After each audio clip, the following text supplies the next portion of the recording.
we forget the church can provide a haven for those who have family members who now need care, and we don't know how to care for them.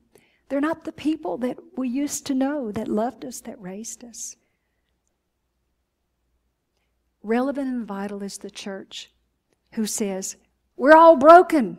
Come on in here and be broken with us and find a place of healing. As I watch Jesus in action in this text, and I see how determined he is and how passionate he is, I love this get-her-done kind of guy that he is.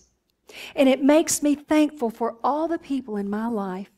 And I encourage you to think about all the people in your life that you know who are passionate about something.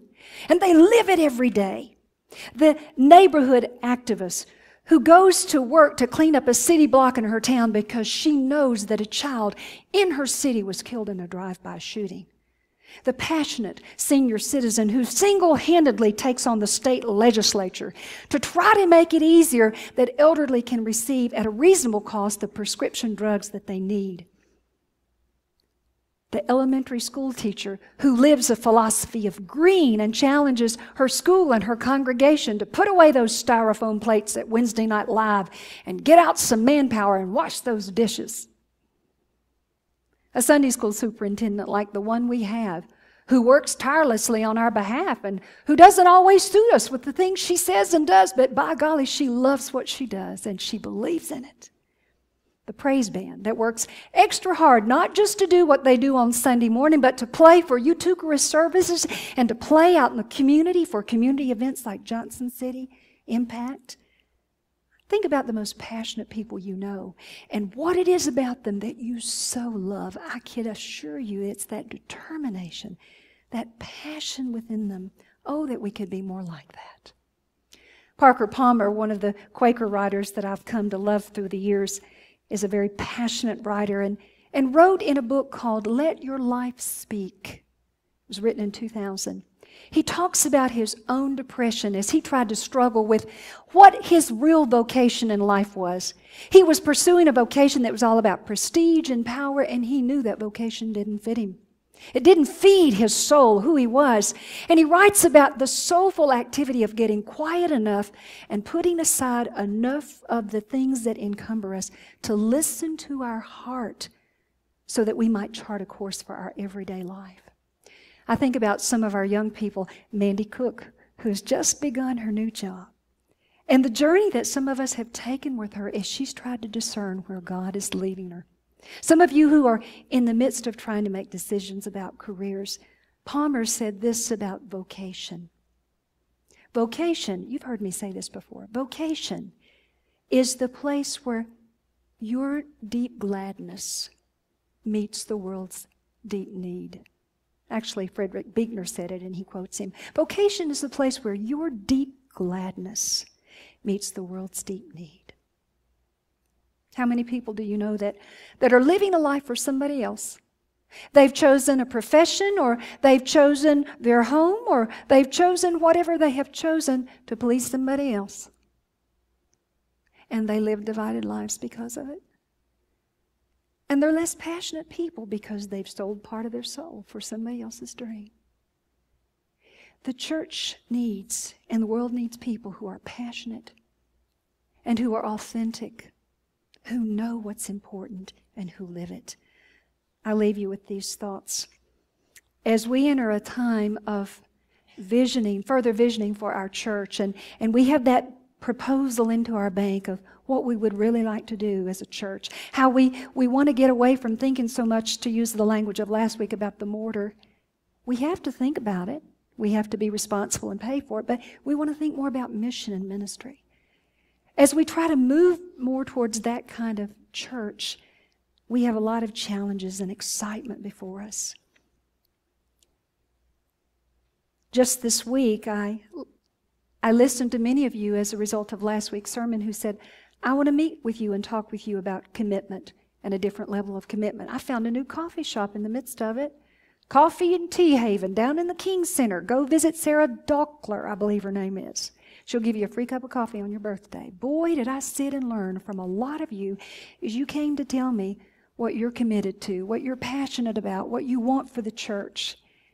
And what I want for us to do over these next 5 to 10 years as we vision and try to see where God is leading us, whether I'm with you all that time or not, to set and cast a vision with you of who it is that we want to be and what it's going to take to get there.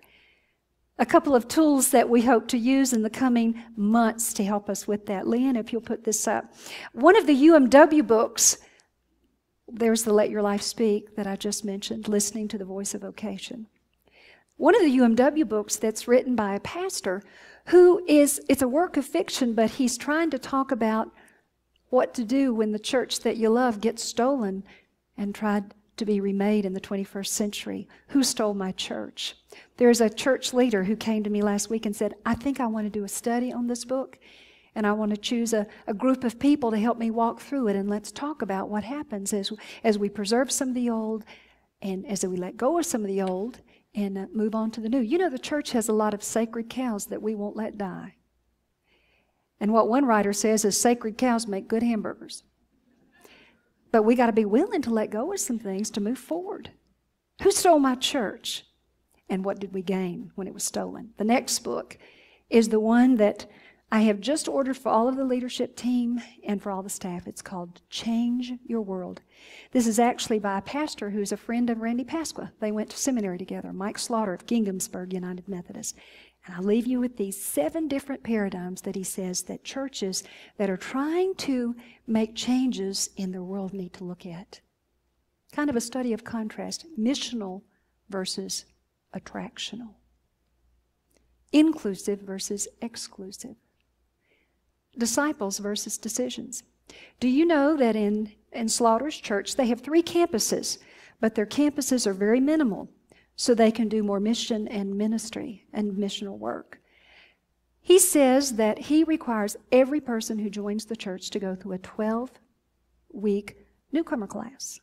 If they don't take the class, they don't join. I'm seriously thinking about doing that. Why not? Commitment.